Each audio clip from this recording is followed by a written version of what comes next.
आज हम लोग भारतीय संविधान के सिलेबस को आगे बढ़ाएंगे और आज से अपना सिलेबस चलेगा। जो बेसिक बातें थी वो हम लोगों ने ख़त्म कर दिया है।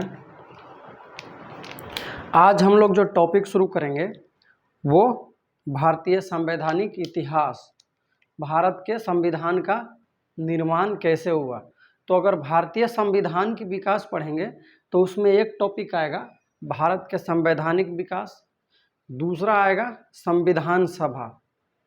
ये दोनों टॉपिक को ख़त्म करेंगे तो हम प्रस्तावना पे पहुँचेंगे।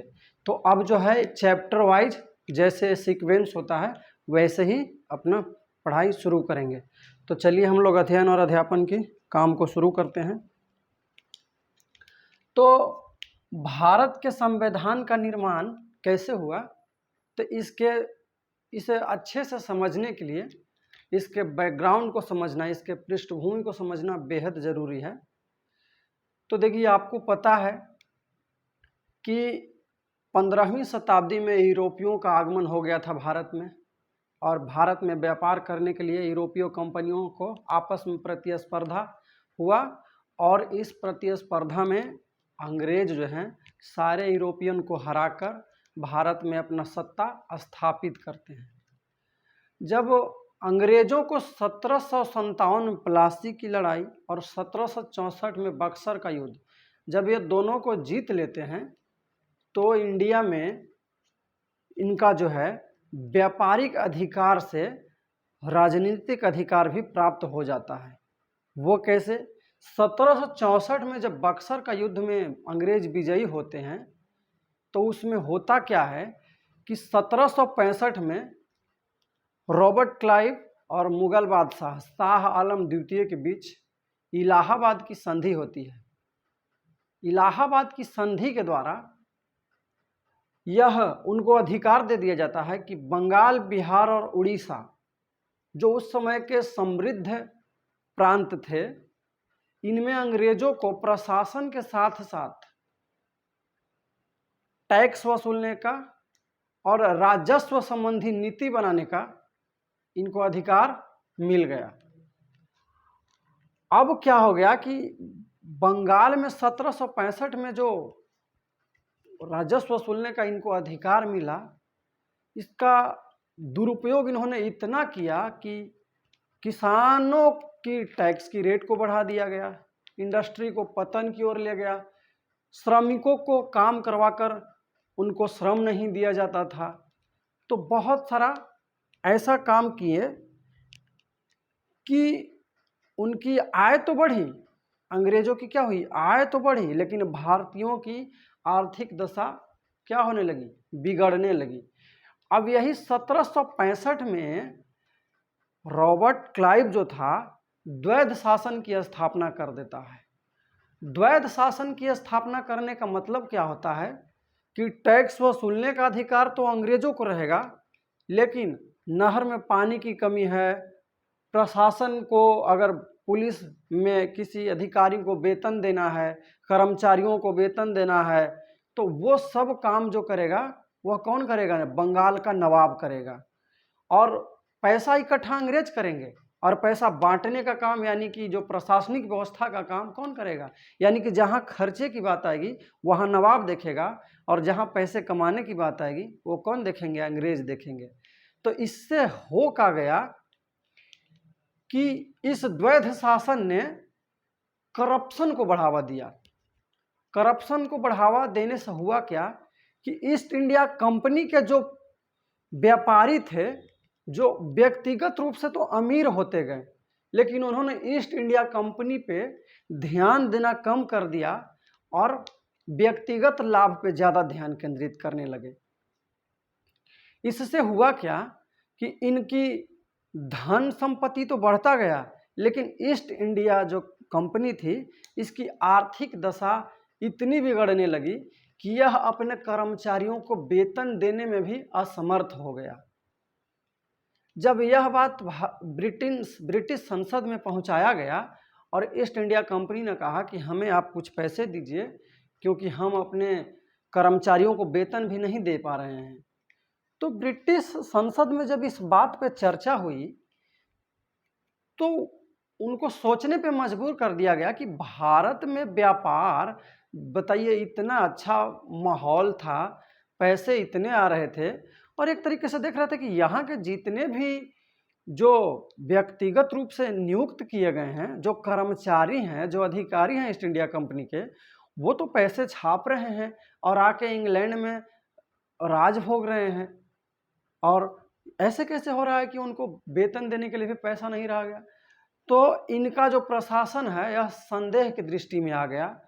तब लॉर्ड नॉर्थ, उस समय के जो प्रधानमंत्री थे ब्रिटेन के, उन्होंने एक गुप्त प्रतिवेदन के माध्यम से, है ना, यह निर्णय लिया कि ईस्ट इंडिया कंपनी पे अब निगरानी रखना पड़ेगा।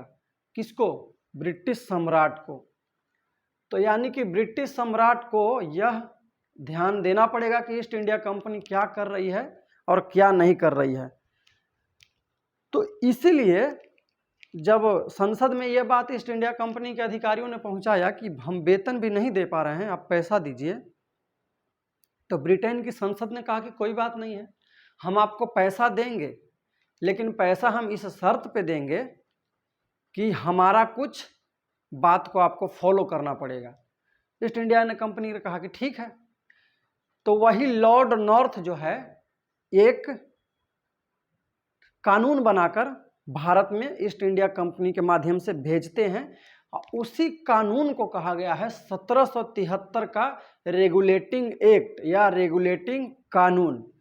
तो एग्जाम में डायरेक्ट रूप से कह देगा कि ईस्ट इंडिया कंपनी के द्वारा बनाया गया प्रथम कानून कौन था? तो बताना है क्या? रेगुलेटिंग एक्ट, जो कब आया था? 1773 में। तो 1773 में रेगुलेटिंग एक्ट आ गया। अब रेगुलेटिंग एक्ट का काम क्या था? तो रेगुलेटिंग एक्ट के मुख्य उद्देश्य था कि यहाँ के जो भी व्यापारी थे, जो भी अधिकारी थे, जो ईस्ट इंडिया कंपनी के कर्मचारी थे, उनको ना हमेशा उन पे निगरानी रखना और उन पे कुछ शर्तों से निर्धारित करना कि आप कैसे काम करेंगे।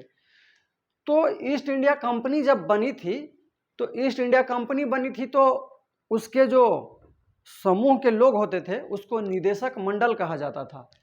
वह क्या करते थे कि अपना जो भी ईस्ट इंडिया कंपनी कैसे काम करेगी, किसको अध्यक्ष चुना जाएगा, किससे व्यापार किया जाएगा, कहाँ पर युद्ध करना है, किसको विजय करना है, तो ये सारा चीज़ जो देखता था निदेशक मंडल क्या करता था? आपसी निर्णय से फैसला करता था। तो निदेशक मंडल को कहा गया ब्रिटेन के राजा के द्वारा कि अब आप किसी भी भारतीय शासक से युद्ध करने संबंधित या सैन्य संबंधित या राजस्व संबंधित जितने भी गतिविधि होंगे, आपको सूचना क्या करना पड़ेगा? ब्रिटिश संसद को देना पड़ेगा। तो 1773 का रेगुलेटिंग एक्ट में क्या कह दिया गया कि आपको ईस्ट इंडिया कंपनी क्या कर रही है सैन्य मामले में और वित्तीय मामले में, वह आपको सूचना देना पड़ेगा। किसको? ब्रिटिश संसद को। तो एक काम तो यही हो गया कि निदेशक मंडल जो थे उनको क्या देना था? सूचना देना था। निदेशक मंडल ब्रिटिश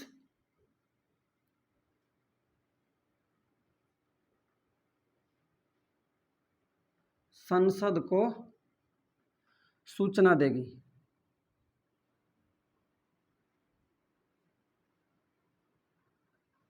सूचना से बेहतर है लिख दीजिए अवगत कराएगी कि वह क्या कर रहे हैं और क्या नहीं।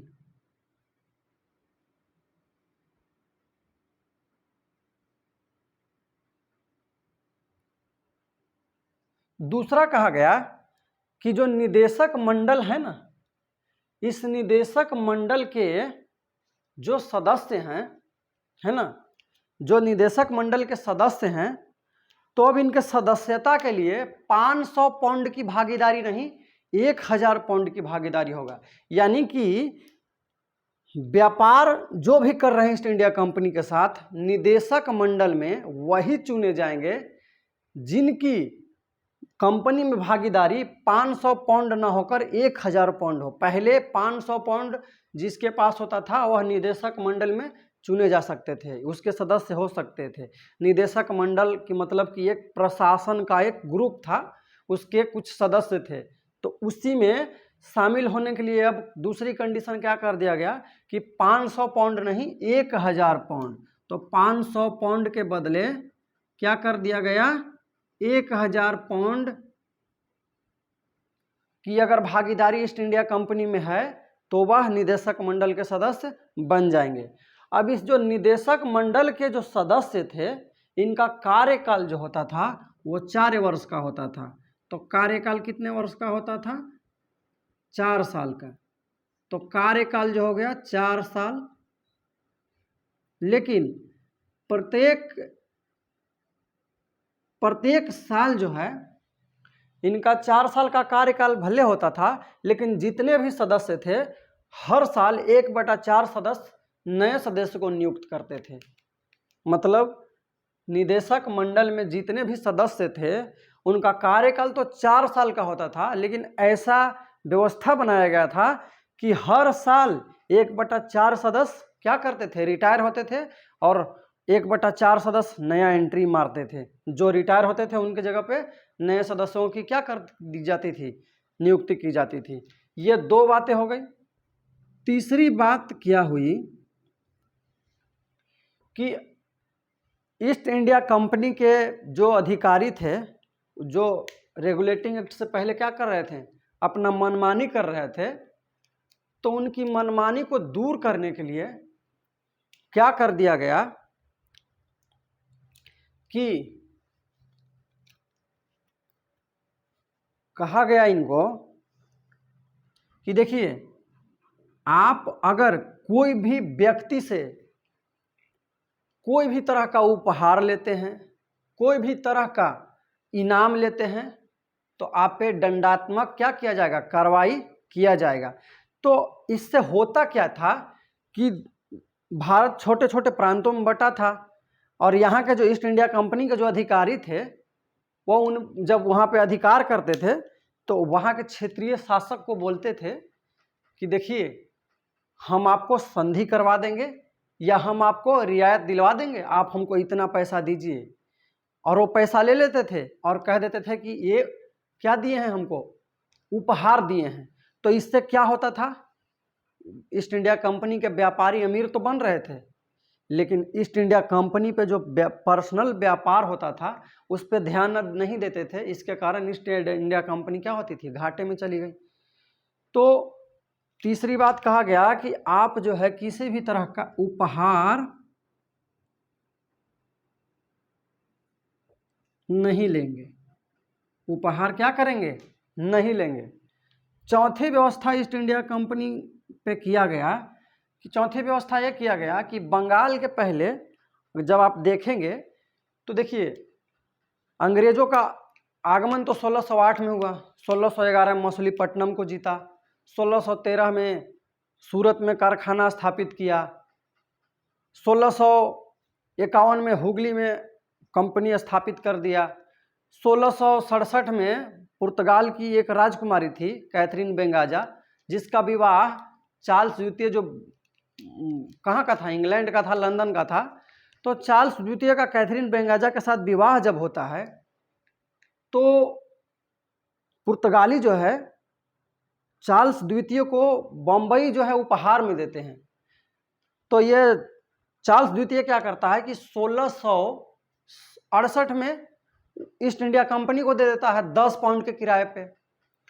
जब वो 10 पाउंड के किराए पे दे देता है तो बम्बई पे भी अधिकार किसका हो गया, अंग्रेजों का हो गया। तो यानी कि 1668 में बॉम्बे पे भी अधिकार हो गया, और उस समय मुख्य व्यापारिक कंपनी भी बन गया था 1687 में आगे चल के। उसके बाद आप देखे होंगे कि फ्रांसीसियों से कर्नाटक का युद्ध भी जीतते थे अंग्रेज, 1746 से 48 में पहला, फिर दूसरा 1749 से 54, और तीसरा 1756 से 1763, 3 कर्नाटक युद्ध हुआ। तो क्या कर लिए, इधर कर्नाटक को भी जीत लिए।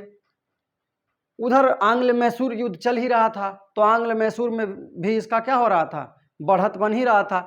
तो इस तरीके से भारत के विभिन्न क्षेत्रों पे इनका क्या हो रहा था, कब्जा दिन प्रतिदिन बढ़ते जा रहा था। जब कब्जा बढ़ते जा रहा था तो जाहिर सी बात है कि जब क्षेत्र बढ़ेगा तो प्रशासनिक नियंत्रण बड़ा होना चाहिए, सही होना चाहिए, ताकि प्रशासन सही ढंग से हो सके। अगर प्रशासन सही ढंग से नहीं होगा तो अनजाने में इनसे ऐसा कोई गलती ना हो जाए जहां से इंडिया के लोगों को कोई गहरा आघात पहुंचे। और आपको पता है कि भारतीय धार्मिक रूप से क्या थे, संवेदनशील थे। वे हजारों कष्ट सह सकते थे, लेकिन धार्मिक मुद्दों पे वो सब एक हो जाते थे। तो इसीलिए क्या किया गया कि प्रशासन को बेहतर बनाने के लिए जो पहले बंगाल का गवर्नर होता था उसको ज़्यादा शक्ति दे दी गई और बंगाल के गवर्नर को गवर्नर जनरल ऑफ बंगाल कहा गया। क्या कहा गया, बंगाल के गवर्नर को गवर्नर जनरल ऑफ बंगाल कह दिया गया। तो चौथा हो गया कि गवर्नर के जगह पे गवर्नर का नाम बदल के क्या कर दिया गया, गवर्नर जनरल।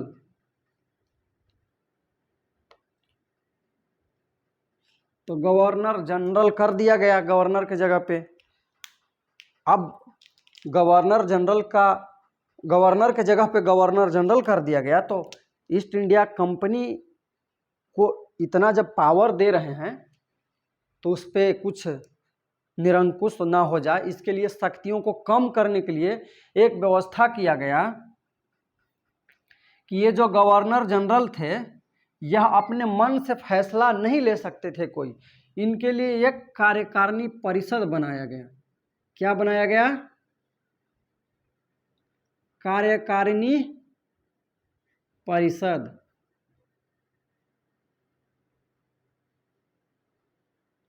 कार्यकारिणी परिषद बनाया गया। इस कार्यकारिणी परिषद में गवर्नर जनरल प्लस 4 अन्य सदस्य थे। तो एक तो गवर्नर जनरल है ही, 4 अदर सदस्य थे। तो अब हम देखते हैं कि कौन कौन थे।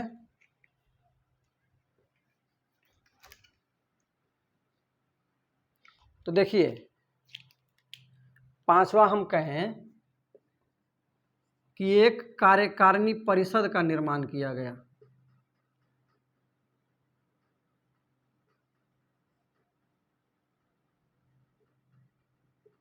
इस कार्यकारिणी परिषद में गवर्नर जनरल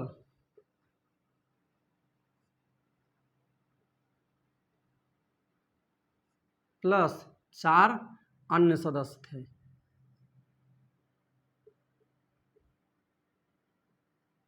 4 अन्य सदस्य थे। तो 4 कौन कौन थे, डायरेक्ट एग्जामों में पूछ लेता है। तो उसका नाम है क्लेवरिंग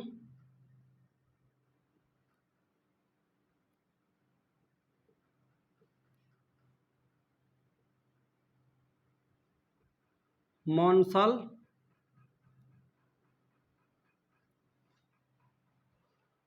क्लेवरिंग मार्शल,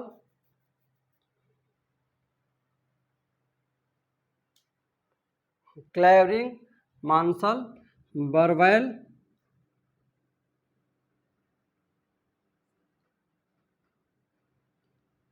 और फिलिप, जिसको फ्रांसिस फिलिप भी कहा गया।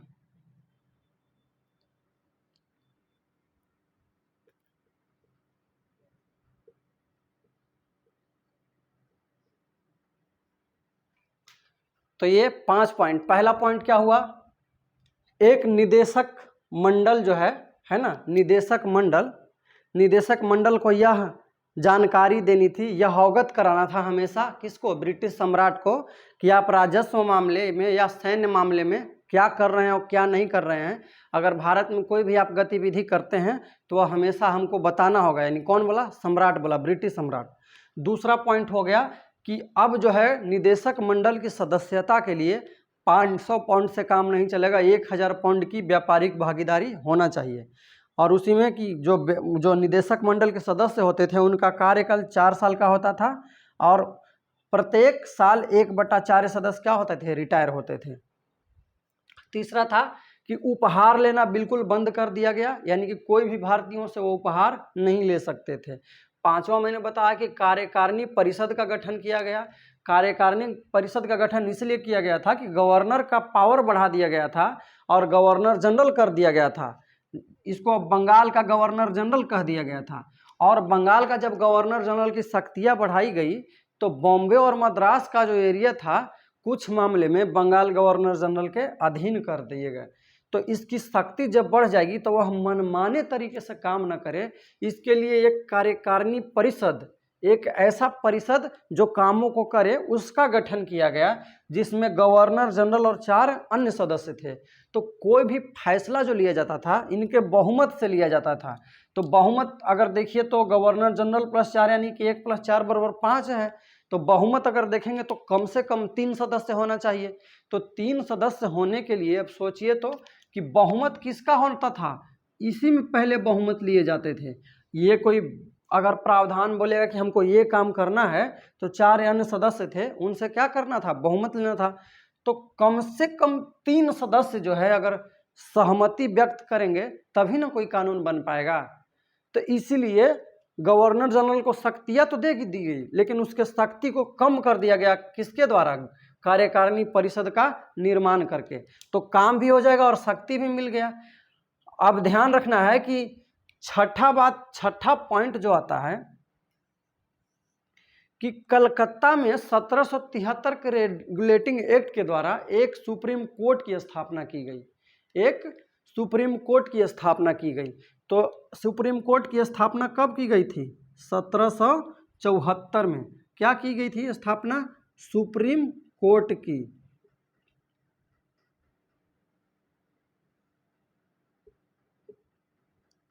सुप्रीम कोर्ट की स्थापना की गई। सुप्रीम कोर्ट की स्थापना की गई जिसमें एक मुख्य न्यायाधीश और 3 अन्य न्यायाधीश थे। एक मुख्य न्यायाधीश थे और 3 अन्य न्यायाधीश थे। मुख्य न्यायाधीश का नाम जो था सर एलिजाह एम्पे। मुख्य न्यायाधीश का नाम क्या था, सर एलिजाह एम्पे। और 3 अन्य न्यायाधीश थे, उनका नाम क्या था, पहला का नाम था हाइड, दूसरा का नाम था लिमेस्टर और तीसरा का नाम था चाइल्ड। क्या था, चाइल्ड। तो इस तरीके से 1774 में क्या हो गया, सुप्रीम कोर्ट की स्थापना हो गई। ये जो 1773 का जो 1774 में जो 1773 के रेगुलेटिंग, अब ध्यान रखिएगा क्वेश्चन डायरेक्ट रूप से पूछ देता है तो वहां पे ऑप्शन जो देता है ना, वहां पे भी कंफ्यूजन क्रिएट करता है। अगर ऑप्शन में दे दे कि सुप्रीम कोर्ट की स्थापना, बंगाल में सुप्रीम कोर्ट की स्थापना कब हुई थी या कलकत्ता में सुप्रीम कोर्ट की स्थापना कब हुई थी, तो ऑप्शन अगर रहेगा 1774, 1785, 1790, 1760, तो वहां पे 1774 मारना है। लेकिन अगर 1773 और 74 दोनों रहेगा तो भाषा जरूर पढ़िएगा कि कह क्या रहा है। पूछेगा कि बंगाल में सुप्रीम कोर्ट की स्थापना किस अधिनियम के अंतर्गत हुई थी, तो वहां पे देगा कि 1773 का रेगुलेटिंग अधिनियम, 1774 का रेगुलेटिंग अधिनियम। तो आप ध्यान रखिएगा कि रेगुलेटिंग अधिनियम भारत में 1773 में आया था, तो इसलिए वहां पे ऑप्शन क्या हो जाएगा, 1773 ही सही होगा। लेकिन जब अधिनियम कहेगा तब, जब स्थापना वर्ष कहेगा तो 1774 में हुआ था। अब ये जो 1774 में सुप्रीम कोर्ट बना है, तो वर्तमान में जो हम लोगों का सुप्रीम कोर्ट है उसमें जो प्रारंभिक अधिकारता होता है ना और क्षेत्रीय अधिकारता, तो ये दोनों इसको प्राप्त थे उस समय, प्रारंभिक अधिकारता और क्षेत्रीय अधिकारता। प्रारंभिक अधिकारता क्या कहते हैं, मूल अधिकारिता। अभी जो प्रारंभिक अधिकारिता में सुप्रीम कोर्ट का कैसे होता है कि जैसे अगर दो राज्यों के बीच या एक राज्य और एक केंद्रों के बीच अगर कोई भी विवाद है तो उस पर सुनवाई करने का अधिकार किसका है, सुप्रीम कोर्ट का ही होगा, कोई अन्य न्यायालय उसमें हस्तक्षेप नहीं कर सकता है। तो इसको बोलते थे प्रारंभिक अधिकारिता। तो उसको जब हम लोग के टॉपिक में आएगा सुप्रीम कोर्ट तो अच्छे से पढ़ेंगे। तो उस समय क्या पावर था इसके पास, प्रारंभिक अधिकारिता और मूल अधिकारिता, इसको प्राप्त था। अब देखिए, अब जब ये सुप्रीम कोर्ट की स्थापना हो गई तो न्याय व्यवस्था भी होगा कुछ। तो उस समय की जो सुप्रीम कोर्ट थी उसका न्याय व्यवस्था तो जो था वो ब्रिटेन के प्रणाली के आधार पे था। क्या था? ब्रिटेन के प्रणाली के आधार पे। ये जो 1774 में सुप्रीम कोर्ट बना है, तो इसके जितने भी नियम कानून थे, ये नियम कानून बनाने का अधिकार किसको था? गवर्नर जनरल को था। तो नियम बनाने का अधिकार किसको था?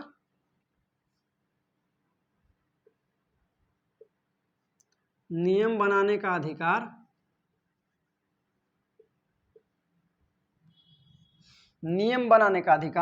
शॉर्ट में लिख देते हैं गवर्नर जनरल को था।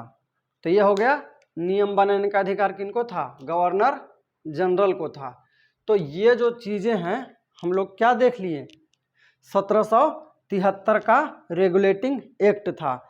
अब इसमें एक और बहुत ही इम्पोर्टेंट जो बातें थी कि इसमें यह प्रावधान था कि या वो भारतीय हो या ईस्ट इंडिया कंपनी का कोई अधिकारी हो या कर्मचारी हो, दोनों पे न्याय व्यवस्था इसी नियम के आधार पे होगा। यानी कि कलकत्ता में जो सुप्रीम कोर्ट था उसमें जो मामला था वो ब्रिटेन के जो व्यक्ति हैं उनके विरुद्ध भी चलाया जा सकता था और जो भारत के लोग थे उनके विरुद्ध भी चलाया जा सकता था।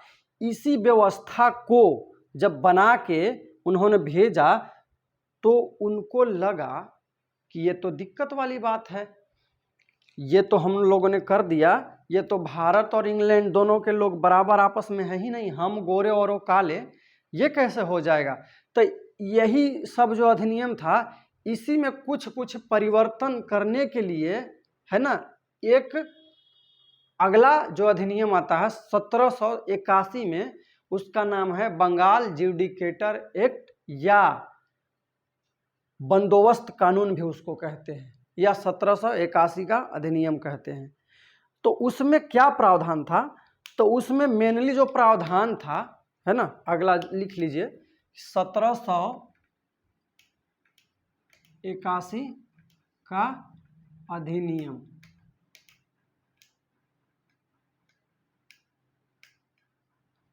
इसको बंदोबस्त कानून भी कहते हैं,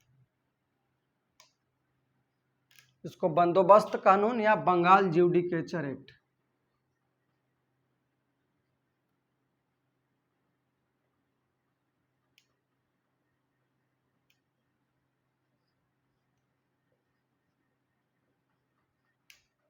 तो देखिए यहां जो कहा गया था इसमें 1773 के रेगुलेटिंग एक्ट में कि निदेशक मंडल, है ना, वो क्या करेगी, ईस्ट इंडिया कंपनी जो है ना, वह राजस्व मामले या प्रशासनिक मामले में कोई भी बात हमको क्या करे, बताए।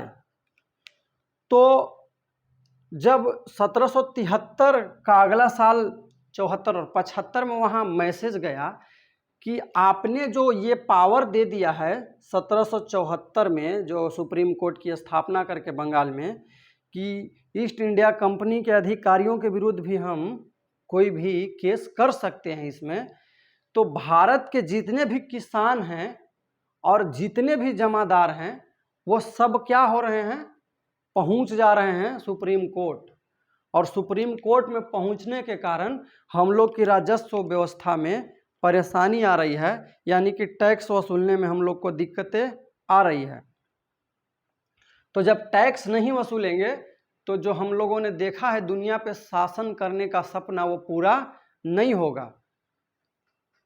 तो ब्रिटिश संसद अगला अधिनियम पारित करती है इसी में संशोधन करने के लिए और कहती है कि हमने जो पावर दिया था, है ना, कि ब्रिटेन के भी जो व्यक्ति हैं ईस्ट इंडिया कंपनी के रूप में जो कार्य कर रहे हैं उनके विरुद्ध भी मुकदमा चलाया जा सकता था, उसको वापस ले लिया और कह दिया गया कि एक कंपनी के कार्मिक के रूप में या अधिकारी के रूप में जितने भी वह कार्य करेंगे उस कार्य के लिए अगर वो दोषी भी होते हैं तो उन पे मुकदमा जो है ब्रिटेन में चलाया जाएगा, कलकत्ता के सुप्रीम कोर्ट में नहीं चलाया जाएगा।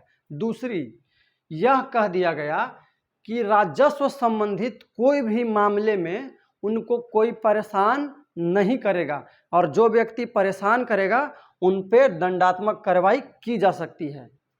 तो देखिए, तो इन्होंने क्या कर दिया, हरी झंडी तो दिखा दिया कि अब भारत के किसानों का शोषण होना चालू हो जाएगा। तो 1781 में पहली बातें क्या थी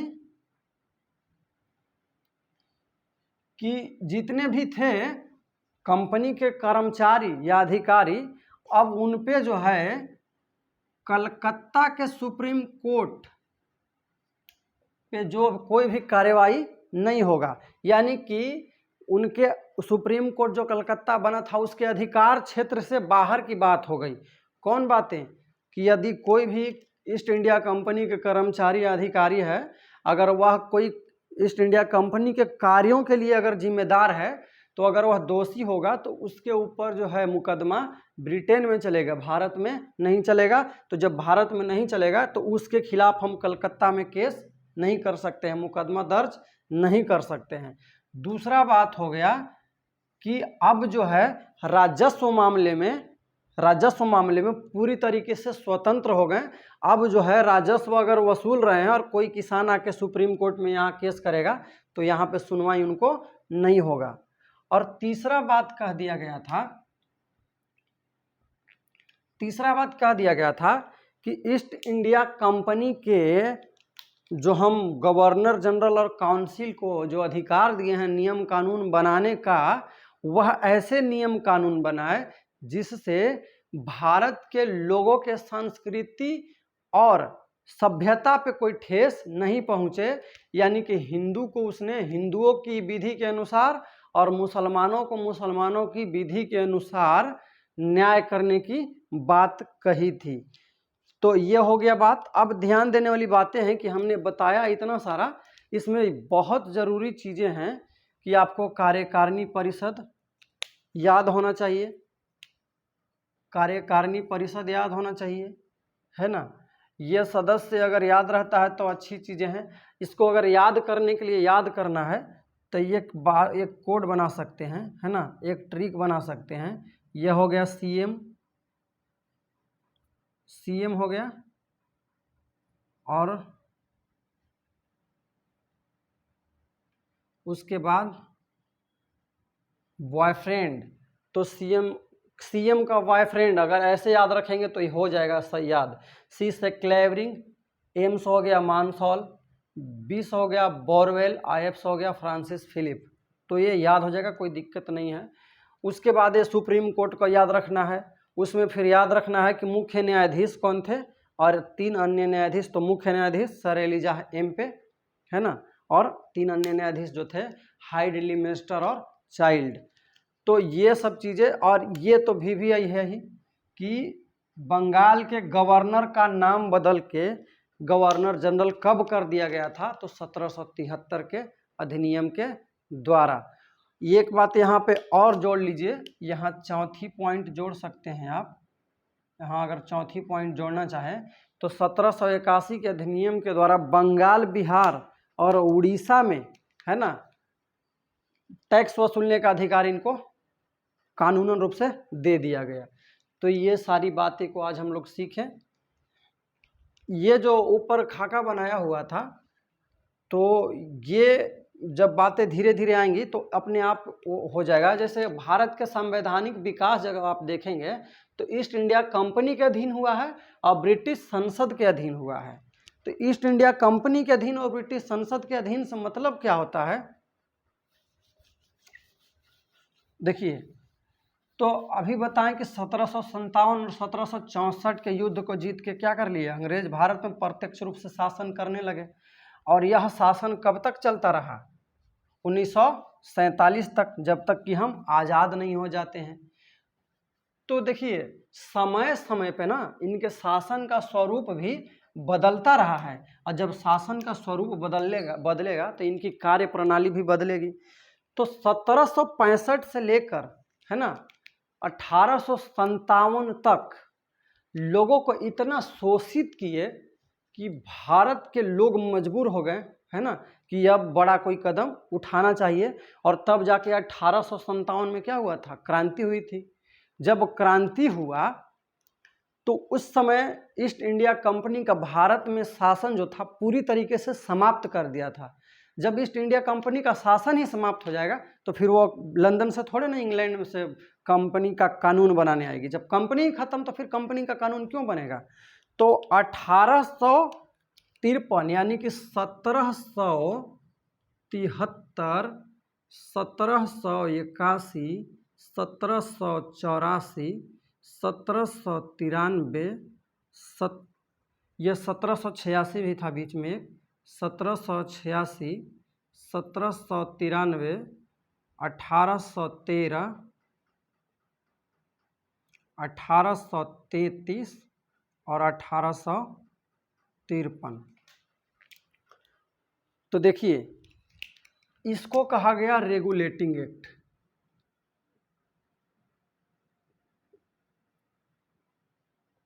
इसको क्या कहा गया, रेगुलेटिंग एक्ट। इसको कहा गया बंदोबस्त कानून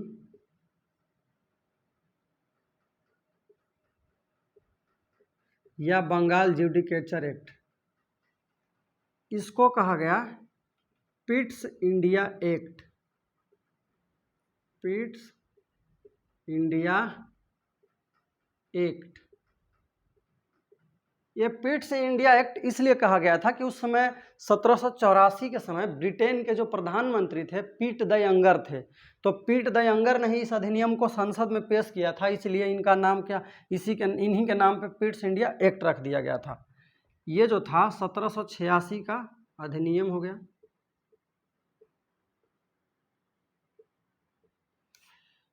अब 1793 से 1813, 1833 और 1853 ये जो थे चारों क्या थे, चार्टर अधिनियम।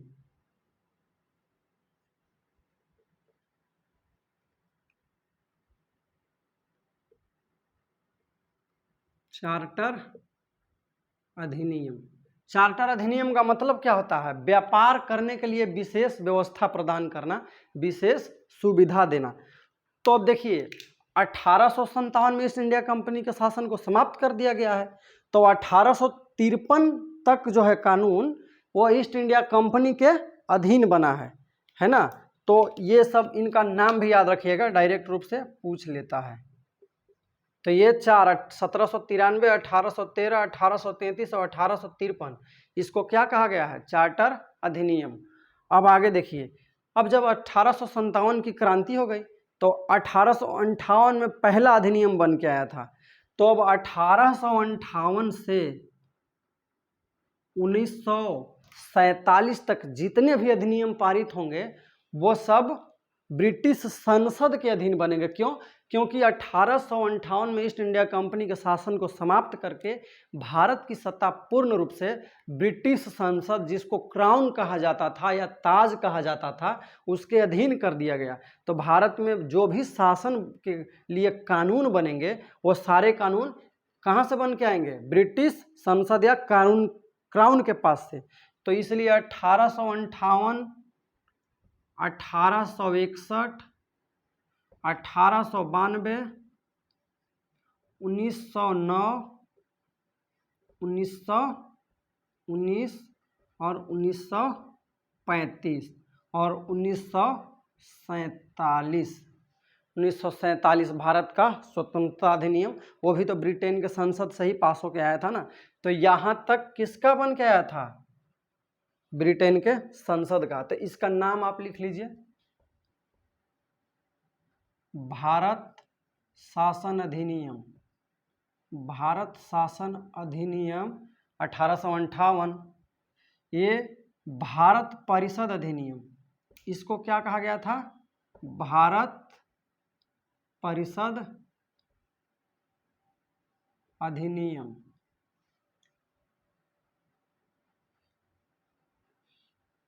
ये इसको कहा गया था मार्ले मिंटो सुधार,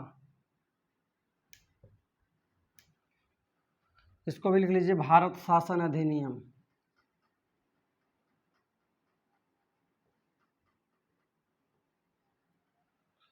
इसको कहा गया था मॉन्टेगू चेम्सफोर्ड सुधार।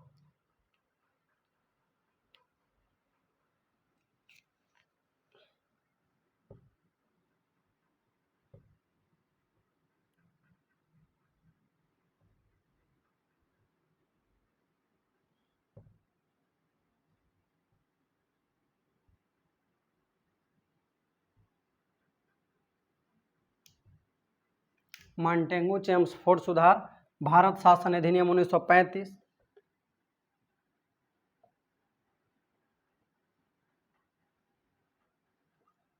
और भारत स्वतंत्रता अधिनियम 1947। तो हम लोग एक एक करके सबको बहुत ही अच्छे से पढ़ेंगे। जितने भी प्रावधान हैं इतना ध्यान रखिएगा, एक भी पॉइंट इससे बाहर नहीं जाएगा। मैं वो भी लेके चल रहा हूँ कि अगर थोड़ा सा लेवल अगर बढ़ जाएगा तो जो पूछ सकता है, मैं वो पॉइंटों को भी, आप किताबें देख लीजिएगा, बहुत सारा किताब में मिलेगा भी नहीं। तो मैंने बहुत सारे किताबों को पढ़ के वहाँ से मैंने पॉइंट निकाल के आपको मैंने सारा बता दिया है। तो 1773 और 1781 में जितने भी पॉइंट थे, जितने भी बिंदु थे जो आज तक पूछे गए हैं और आगे पूछे जा सकते हैं, सबको मैंने इसमें विस्तार से समझा दिया है। अगर कोई भी कन्फ्यूजन क्रिएट हो तो कमेंट सेक्शन में नीचे बता दीजिएगा। आज के क्लास को यहीं पे समाप्त करते हैं।